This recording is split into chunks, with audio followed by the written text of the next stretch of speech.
When I was 16, my dad told me that in every family, there's the golden child, the glue, and the ghost. I didn't ask which one I was. I already knew. My name's Ryan. I'm 28 now, and for as long as I can remember, I've been the ghost. My older sister Megan, the golden child since the day she was born. Valedictorian, cheer captain, Ivy League scholarship, and the kind of person who says, I don't mean to brag, but, before bragging. She's 3 years older than me and somehow still acts like she's 22 and auditioning for a shampoo commercial every time she walks into a room. Our dad used to say she was destined for greatness. Our mom just cried at every award ceremony, like Megan cured cancer or something. Meanwhile, I was the quiet kid who got decent grades, kept to himself, and stopped trying to compete around the age of 12. I'm not going to pretend I was some tortured outcast or anything. I had friends, I played guitar, I wasn't getting in trouble. I just wasn't her. And in our house, that meant I was background noise. The kind of son who could be in the same room and still get asked if he was coming over for dinner. It was always little things. Megan got a used BMW for her high school graduation. A safe car, Dad said, to get her to and from her internship at the mayor's office. I got a firm handshake and a card with no money in it. Megan got family photo albums turned into slideshows for her birthday, complete with dramatic music and custom cupcakes from some bakery that needed 2 weeks' notice. I got a "Hey, you like steak, right?" text the morning of mine. At first, I figured it was just the way it was. Some kids were just born shinier, I guess. But it really started getting to me around college. Megan went out of state to a private university, and they paid for every penny. When it came time for me, my dad sat me down and said they could maybe help with books, but I'd need to learn responsibility. I didn't argue. I just got a job, found a decent state school with a scholarship, and figured that one day, I'd build something for myself that couldn't be ignored. That's exactly what I did. I don't mean to flex, I really don't. But I worked my butt off through college, graduated early, and by 24, I'd started my own tech consulting firm. Small at first, just me and a few clients I picked up through word of mouth. But it grew. Fast. My roommates joked that I had a horseshoe stuck somewhere, but I was just grinding quietly while everyone else was going out Thursday through Sunday. And now, I have 6 full-time employees, a downtown office, and yeah, enough money to do things most people would call early retirement goals. But I never really told my family about it. At least not all of it. I'd mention stuff here and there, a project I was working on, a new client. But I learned early on that trying to get attention in my family was like yelling into a hurricane. Megan would always find a way to redirect the conversation back to her. My mom would look confused. My dad would say something like, "That's nice, but how stable is that, long term?" And eventually, I just stopped trying. The weird thing is, the more successful I got, the less they seemed to ask. Almost like they preferred not knowing. Like if I wasn't saying much, they could just assume I was doing okay, but not too okay. Not more okay than Megan. Which brings me to the engagement party. It was last weekend at this trendy little winery just outside the city. Megan got engaged to her longtime boyfriend, Jeff, who's fine. You know the type. Wears loafers without socks, calls every woman ma'am, and says things like, "I just want to pick your brain," without irony. But whatever. They seemed happy, and it was clear the party was a big deal. My parents went all out. White tents, string lights, catered food, a jazz quartet. It felt more like a wedding than an engagement party, but no one seemed to notice or care. I arrived about 15 minutes late, partly because I had work calls that morning, but mostly because I knew no one would notice. And I was right. I slipped in, said hi to a few cousins, nodded to my dad, who gave me the classic, "Hey, buddy," and a shoulder tap, then made my way to the open bar. That's when I saw Megan holding court near the fountain, surrounded by a semicircle of guests, grinning like she just landed on the moon. She just got promoted to executive marketing director. Someone whispered behind me. Another voice chimed in. At 31. That's incredible. I took a sip of my drink and stared at the bubbles. They toasted her twice. Once with champagne after the welcome speech, and again during dinner when my uncle gave this long-winded tribute about her being the future of the family name. My mom wiped tears from her eyes. My dad clinked glasses with Jeff and called him son. My grandma leaned over to whisper, "You must be so proud of your sister." I smiled politely. No one asked me about work. No one even brought up the fact that I'd flown in from a conference in Berlin that week. No one seemed to care that I had anything going on at all. And maybe that's when it finally clicked for me. It wasn't just ignorance. It was intentional. They'd all decided who I was. The quiet one. The afterthought. The one who shows up, smiles, and fades into the background. I wasn't the main character of this family. I wasn't even supporting cast. I was the guy who stands just off-screen, holding a light. But I had something they didn't know about. 2 days earlier, I'd done something that had been in the works for months. Something I never told anyone about. Not because I wanted to keep it secret, but because I knew if I told them, they'd either dismiss it or spin it into another reason why Megan deserved more praise. So I stayed quiet. I waited. And now, sitting there at this candlelit dinner table, with everyone raising their glasses to my sister's brilliance, I suddenly felt the urge to speak. Not out of spite, not even really out of anger, but out of something deeper, a quiet need to reclaim something that had been taken from me without permission, the right to be seen. I reached into my jacket pocket and ran my fingers over the small black box. It wasn't fancy, just a little velvet box with a key inside. I looked across the table at my grandmother, who was dabbing her eyes with a napkin, completely unaware. I cleared my throat. No one noticed. So I stood up. That got their attention. Heads turned. Forks paused midair. Megan furrowed her brow, probably wondering why I'd interrupt her movie. And then I walked around the table, slowly, and placed the box in front of my grandmother. She blinked. "What's this?" I smiled and said, "The keys to your new home. I bought it yesterday, in cash." You could have heard a pin drop. Megan's wine glass slipped from her hand and shattered on the patio stones. My dad's face went blank.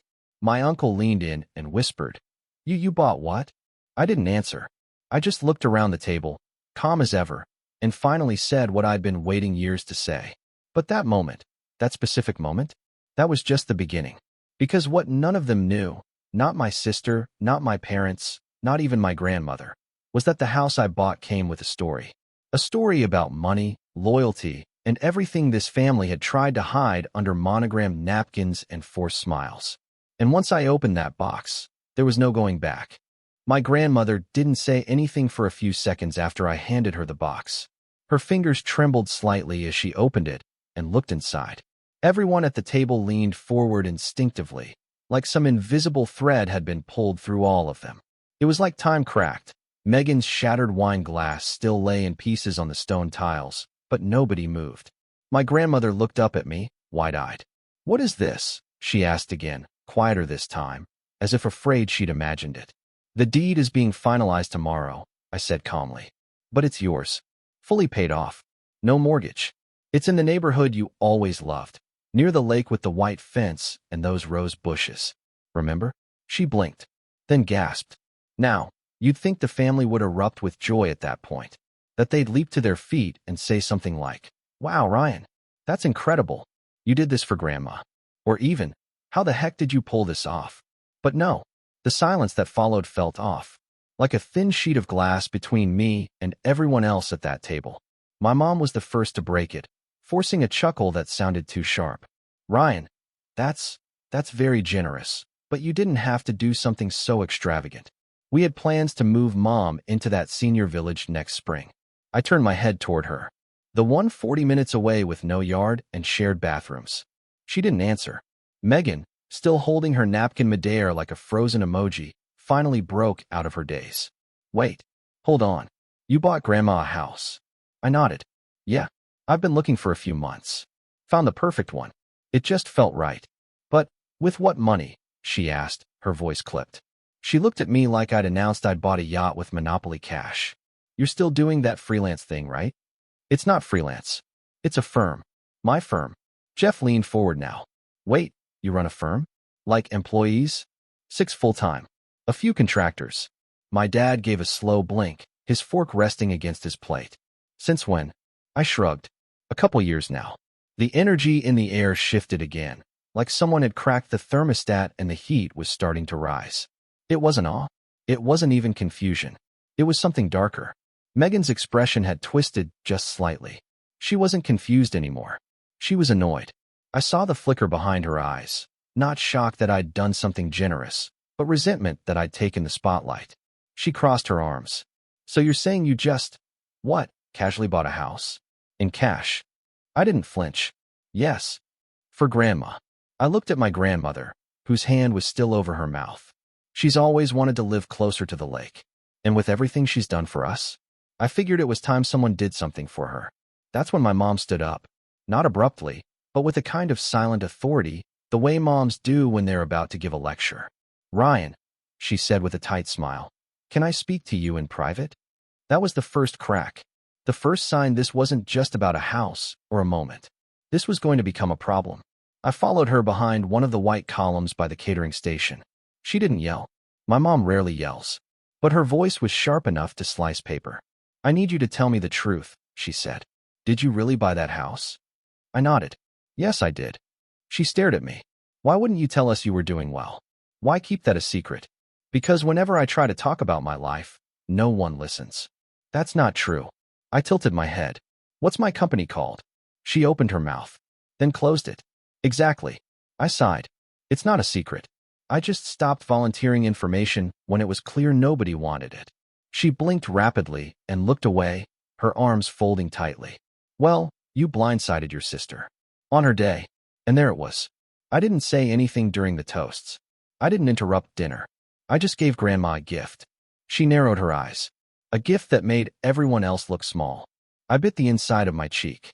There it was again. It wasn't about what I did. It was about how it made Megan feel. When we came back to the table, the atmosphere was different. Like someone had dimmed the room without touching the lights. Megan was quiet now, twirling the stem of her fresh wine glass.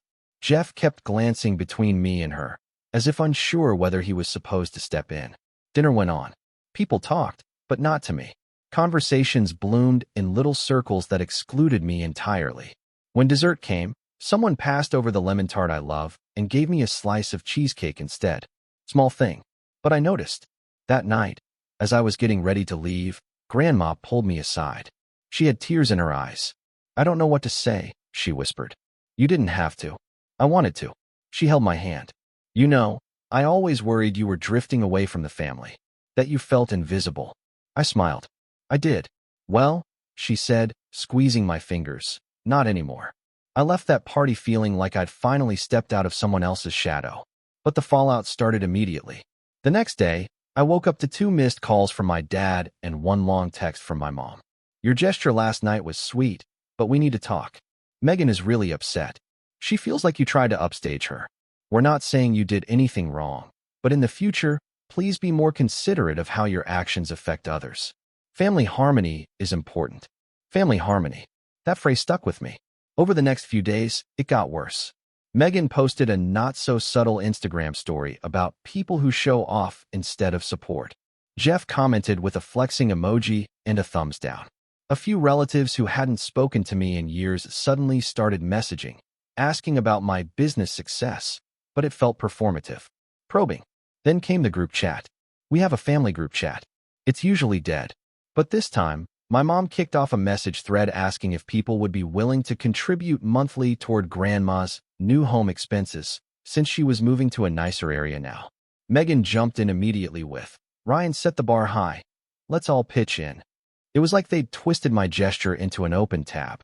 I replied, "Grandma's house is fully paid for. No mortgage, no utilities for the first year. I've got it covered." Crickets. Then my dad finally replied, "We appreciate that, but it's not sustainable for one person to shoulder it all. We're a family. It should be shared." I wanted to scream. Not one thank you. Not one, "We're proud of you, Ryan." Just guilt, deflection, and a growing undercurrent of resentment, like I'd broken some unspoken contract by stepping out of line.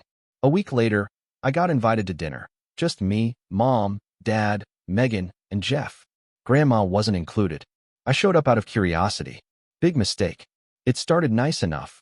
Wine, bread, laughter. But halfway through the main course, my dad cleared his throat. "We've been talking," he said, "and we think it's time we started discussing the future of this family, responsibilities, expectations, and support." I leaned back in my chair. "Okay." Megan chimed in. "We're planning a big wedding, and we want everyone to be part of it, including financially." I blinked. "Sorry." Jeff raised his glass. "We're thinking of a destination wedding. Italy, maybe.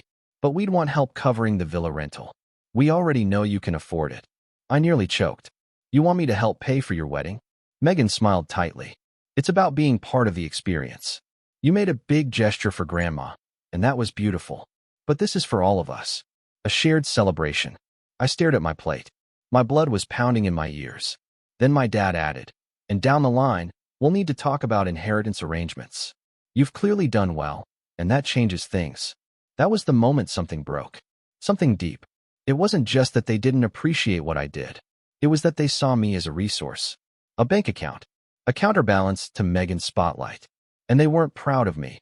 They were calculating me. I stood up slowly, pushed my chair back, and said, I'll think about it. Then I walked out.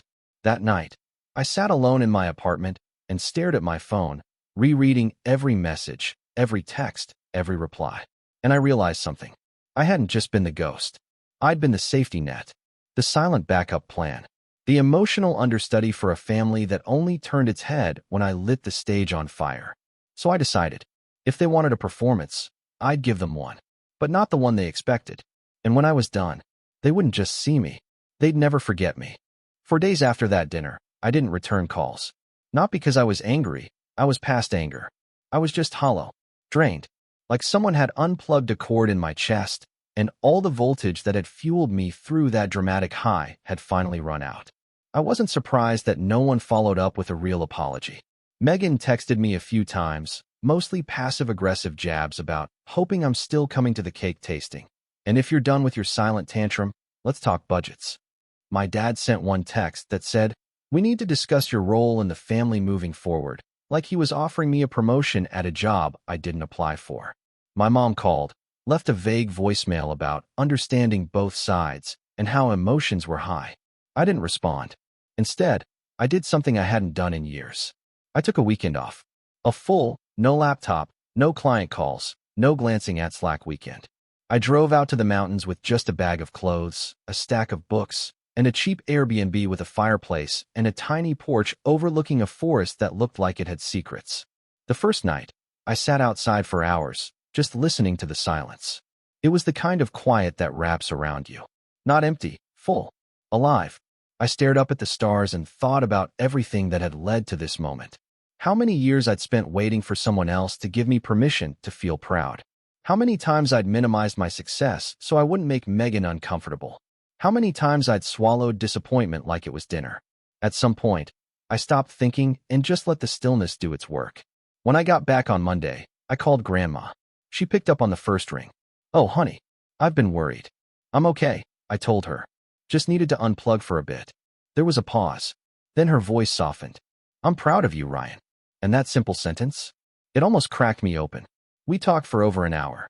She told me how she'd gone to visit the house again with the real estate agent, how the porch had the same kind of swing her old one did when she was a girl, and how the neighbors had already brought her muffins. She was glowing. She was more alive than I'd heard her in years. That call reminded me of something important, that my success didn't have to be loud to be meaningful. It didn't have to be seen by everyone. It just had to matter to the right people. So I went back to work, but not in the same way. I started cutting out the noise, clients who disrespected boundaries, partnerships that were lukewarm, meetings that didn't need to happen. I got serious about automation, hired a virtual assistant, and gave my most loyal employee a promotion and equity stake. We rebranded the firm, redesigned the website, and launched a new campaign that took off faster than any of us expected. Within 4 months, we doubled our client base.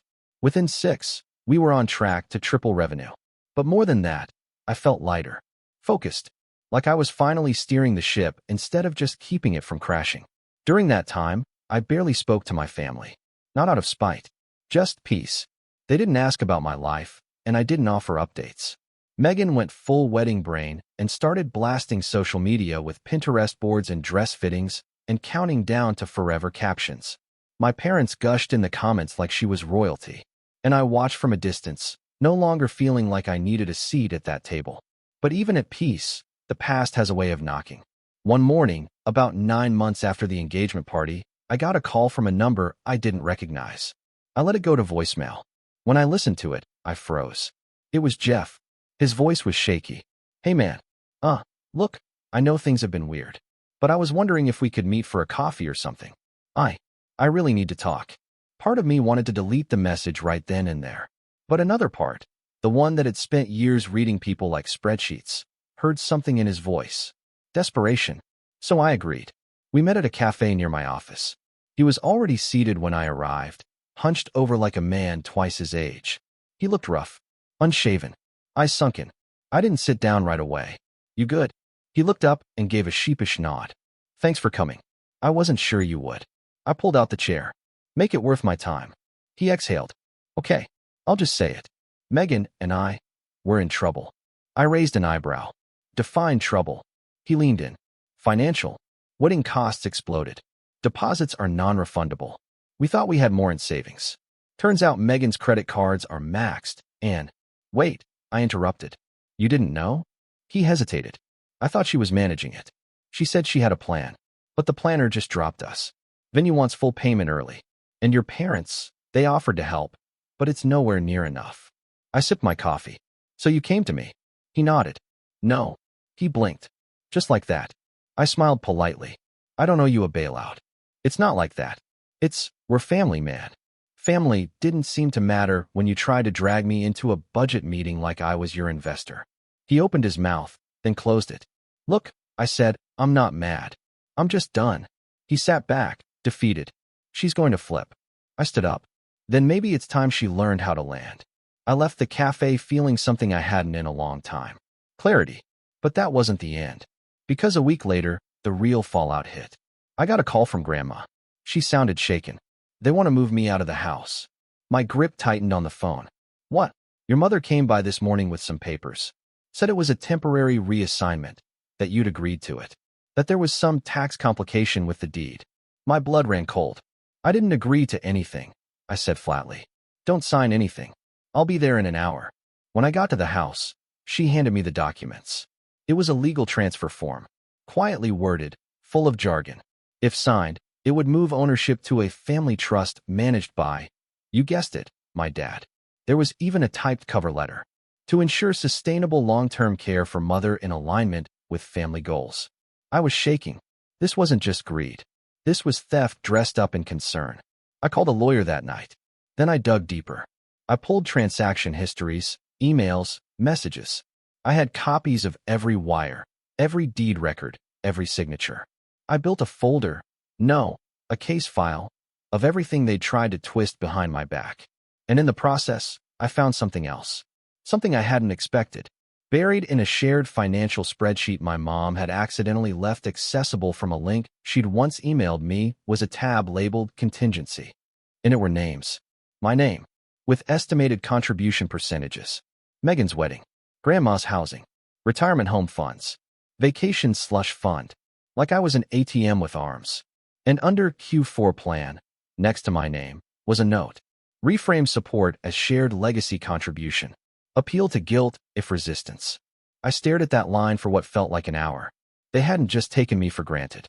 They'd mapped me out, strategized how to use me, control me. And in that moment, the last of the ghost I used to be faded out. I wasn't just going to protect what was mine anymore. I was going to reclaim everything they thought they owned. And when I was done, they wouldn't recognize the man standing in front of them. Because I wasn't coming to the next family event as Ryan the Quiet One. I was coming as the man with the receipts. And a plan. Most people think revenge is about rage. Fury. Heat. Screaming into the void and slamming doors. But that's not how it happens when you've spent your whole life being underestimated. For me, revenge came slowly, like a morning fog rolling into a valley. Quiet. Cold. Patient. I didn't want to burn bridges. I wanted to make them walk across the one they set on fire, barefoot. The first thing I did was lawyer up. My attorney, Alan, was the kind of guy who wore three-piece suits to video calls and spoke in a tone so measured it made people uncomfortable. I liked him immediately. He reviewed the deed transfer papers my mom gave Grandma and exhaled through his nose. This isn't just shady. It's predatory, he said. Your name's on the original property transfer as purchaser. This house is legally under your ownership and gifted to your grandmother. Any attempt to shift ownership under the pretense of a family trust without your explicit consent is fraudulent. I nodded. And what about the letter? The part where they said I agreed. He tilted his head. Forgery or manipulation? We'll dig into that. Alan helped me draft a cease and desist letter that same night. one that made it clear any further attempts to interfere with Grandma's property would result in legal action. I had it hand-delivered to my parents' address the next morning, notarized and signed. They didn't respond. Not with words, anyway. A few days later, Megan posted a vague Instagram story with a photo of a gavel and the caption, "Some people take things too far. Family should be sacred. Hashtag disappointed but not surprised." The comment section lit up with the usual sycophants, all assuming someone had stolen from her or wronged her in some way. I didn't reply. Instead, I started planning. The problem with my family was that they operated on image. Everything was about optics, perception. Megan's entire persona was built around being the dazzling, brilliant firstborn, the flawless daughter with the perfect life. My parents? They propped her up like she was a monument to their parenting skills. And me? I was the scaffolding they ignored until they needed to hang another banner on their legacy. So I figured if they wanted to turn our family into a brand, I'd treat it like a hostile takeover. I started collecting data. First, I compiled every text, email, and social media post from Megan or my parents that hinted at manipulation. Anything that could show a pattern of coercion, guilt-tripping, or entitlement. I added copies of the contingency spreadsheet I'd found in that shared folder, timestamped, backed up, and stored on multiple encrypted drives. Next, I spoke to Grandma again. She was heartbroken, but not shocked. "I always thought they had your sister on a pedestal," she said, "but I never realized they were planning your life like a budget. I don't want you in the middle of this," I told her. She shook her head. "I'm already in the middle, but I'm not afraid of them. Not anymore." And with that, I had my first ally. Then came the wedding invitation. A thick, cream-colored envelope arrived in my mailbox, sealed with gold foil and Megan's initials embossed on the flap. Inside was the announcement: a destination wedding in Italy, specifically Tuscany, with a week of events, 2 rented villas, and a black tie ceremony at a vineyard that looked like it belonged in a perfume commercial. My name was printed, but there was no +1. And taped inside was a note, handwritten in Megan's cursive. "We'd love if you could contribute to the wine tasting event. Your success would mean a lot to us all. Let me know what you can pitch in. XO Meg." No amount specified. Just an assumption. I stared at that note for a full minute before laughing out loud. It wasn't even a request. It was a bill dressed as affection. I didn't respond. Instead, I RSVP'd yes. Because I wasn't just going to crash their narrative. I was going to rewrite the ending. While I prepared for Italy, I started shifting things behind the scenes. I told my assistant to block off 2 weeks around the wedding dates. Not just for the trip, but for what would come after. I handed off day-to-day operations of my firm to my second-in-command. I didn't want distractions. Then I reached out to an old friend, Naomi. She was a freelance investigative journalist, the kind who dug up celebrity tax evasion scandals and once exposed a politician's fake charity on live TV. We'd met in college and stayed friends over the years, bonding over our mutual love of underdog stories and iced black coffee. I told her everything. Not just the house. Not just the wedding. The whole story. She didn't interrupt. Just scribbled notes in a leather-bound journal, occasionally raising an eyebrow. When I finished, she leaned back and said, "You want exposure?" "No. I want leverage." She smiled. Even better. Naomi started poking around, and what she found was worse than I expected. Turns out, Megan's promotion was partially the result of my parents' interference. Her company had been contracted by a business my dad's firm partially invested in. Not illegal, but suspicious, especially when you considered how often Megan spoke at networking events sponsored by clients who had also worked with our family. It wasn't criminal, but it wasn't clean. And then Naomi found something else, a small LLC registered in Megan's name. It was set up months ago, supposedly for wedding coordination consulting. But no real business existed. No invoices. No clients. Just one bank account, with multiple transfers from my mom's savings. At first glance, a fake business to launder wedding funds. Naomi couldn't legally access the amounts, but she showed me enough breadcrumbs to paint the picture. They weren't just asking me to fund the wedding. They were already funneling family money into it behind closed doors. That was my tipping point. So I drafted a plan. Step 1, play nice. I reached out to Megan with a breezy text, excited for Tuscany. "Let me know if you need help organizing anything." She responded in minutes. gushing about welcome bags and florists and how glad she was we were back on the same page. Step 2. Document everything. Every interaction. Every request. Every financial hint. I knew Megan would push boundaries again. And when she did, I'd have the record. Sure enough, 2 weeks before the wedding, she sent me a follow-up message. Hey, if you could cover the wine tasting venue fee, it's €4,000. We'll reimburse part of it from gifts. No offer to split. No asking if I was okay with it. Just another assumption. I replied with a thumbs up and asked her to send over the invoice. She did. I paid it. Then I added it to the folder. Step 3. The wild card. I wasn't just going to bring receipts. I was going to bring truth. And to do that, I needed a way in, not just to the wedding, but to the stage. So I called Grandma. Are you feeling up to traveling? There was a pause. I've been dreaming of Italy since I was 23, she said. I'll start packing. I booked her first-class tickets. Got her a suite at a nearby boutique hotel with a full-time driver. No stairs. No fuss. She deserved to be there, and not just because she was the matriarch. She was going to be the catalyst. The ceremony was set for the first Saturday after arrival. The welcome dinner, the Friday before. That was when I'd make my move. Not loud. Not angry. Just surgical. At the perfect moment, with the perfect words, in front of the perfect audience. I didn't want to humiliate Megan. I wanted her to reveal herself, and I was going to give her every tool to do it. All I had to do was wait. The villa in Tuscany looked like something out of a dream. Golden sunlight pouring over the olive trees, soft laughter drifting through marble archways, and the clinking of wine glasses echoing across the courtyard. It was picturesque, elegant, expensive, and completely fake.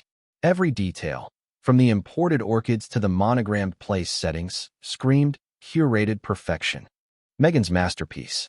A week-long wedding designed not for love, but for spectacle. I arrived a day before the welcome dinner, dressed casually in jeans and a pressed linen shirt. Megan greeted me with air kisses and a champagne flute already in hand. Jeff trailed behind her like a loyal puppy. So glad you made it, she beamed. We were worried you'd flake after, well, everything. I gave her a smile I didn't mean. Wouldn't miss it for the world. The night of the welcome dinner, the courtyard glowed with fairy lights and tall candelabras. Guests mingled in designer cocktail attire, while servers floated around with trays of truffle arancini and fig crostini. Every table had its own floral arrangement, a tiny framed quote about love, and a personalized note from Megan and Jeff.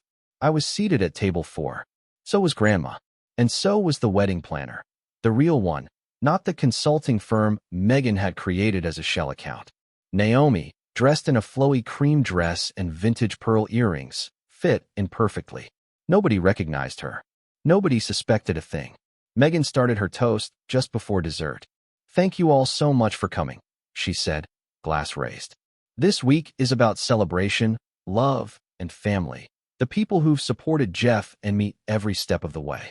I want to give special thanks to my parents, who've helped us plan this dream, and to my brother Ryan, who, despite being a little mysterious, finally came through for us. Your wine tasting sponsorship was chef's kiss. Laughter rippled politely. She turned to me and winked. You do have a flair for drama, don't you? I raised my glass and said nothing. She continued, shifting seamlessly into a story about how she and Jeff met, how they bonded over jazz music and spreadsheets, how fate brought them together. Marriage, she concluded, is about unity. And this week, we're here to unify our two families. And with that, the band started to play. But I wasn't finished. I stood up slowly and tapped my spoon against my wine glass. The universal sound of incoming drama. The band stopped. All eyes turned to me. I'd like to say something. I began, smiling gently. About family. And legacy. Megan's face twitched, just barely. Jeff's eyes narrowed. I've always believed that family is earned, not just inherited, I continued. Some people show their love through words. Some show it through sacrifice. And some show it through spreadsheets. Nervous chuckles floated up. Megan was smiling now, but it was the kind of smile you give when someone's handing you a gift and you're not sure if it's ticking. So, I'd like to share a few things I've learned recently, I said, pulling a folded paper from my jacket. Things I think everyone here deserves to know. Megan's voice cut in.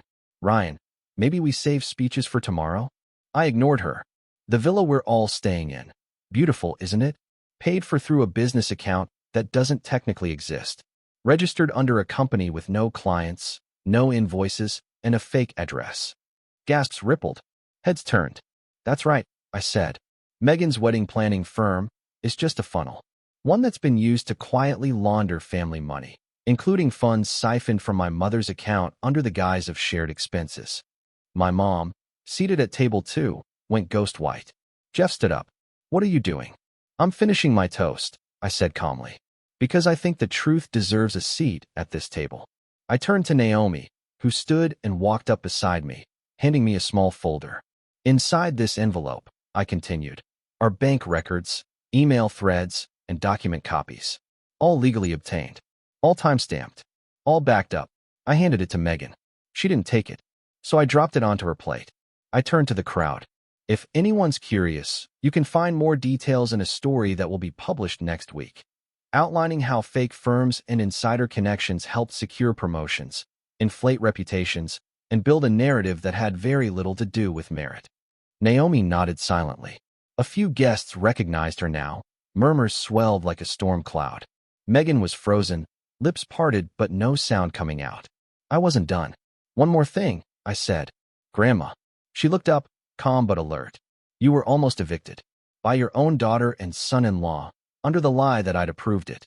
You were nearly removed from the house I bought for you. That ends tonight. I turned back to Megan and Jeff. Your wedding venue is still paid for. Enjoy it. But tomorrow, I won't be attending. Neither will Grandma. And neither will the 27 guests who RSVP'd through me. Confusion sparked. I pulled out my phone and tapped the screen. A buzz traveled around the room. Phones lighting up. Notifications pinging. A message in the wedding group chat. Change of plans. Private event at Villa Andorra. Details in your inbox. Dress code. Freedom. Megan's face cracked. What did you do? I booked a second villa, I said simply. For the people who care more about love than leverage. She opened her mouth. Closed it. You're ruining this. No, I said. You did. I'm just setting the record straight. I nodded to the band. They began to play again, not jazz this time. Something stronger. Something with teeth. Guests stood. Some went to Megan, asking questions. Others came to me. Hugs. Claps on the back. Quiet gratitude. Grandma looped her arm through mine as we left. That night, I stood on the balcony of Villa Andorra and watched as headlights disappeared down the gravel path from the main venue.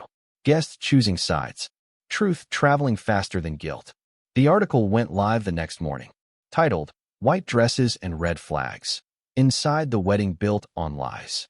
It trended for 48 hours. Megan's employer issued a statement distancing themselves. The promotion was reassessed. Her social media went dark. Jeff deleted his accounts entirely. My parents didn't speak to me for weeks.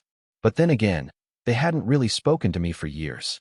Grandma moved into her new home full-time that summer, with a garden swing and a lemon tree in the back. I visited every Sunday. As for me, I went back to work. Quietly. Steadily. No announcements. No need for applause. I didn't need a stage anymore. Just peace. And for the first time in my life, I didn't feel like a ghost. I felt like the storm that cleared the sky.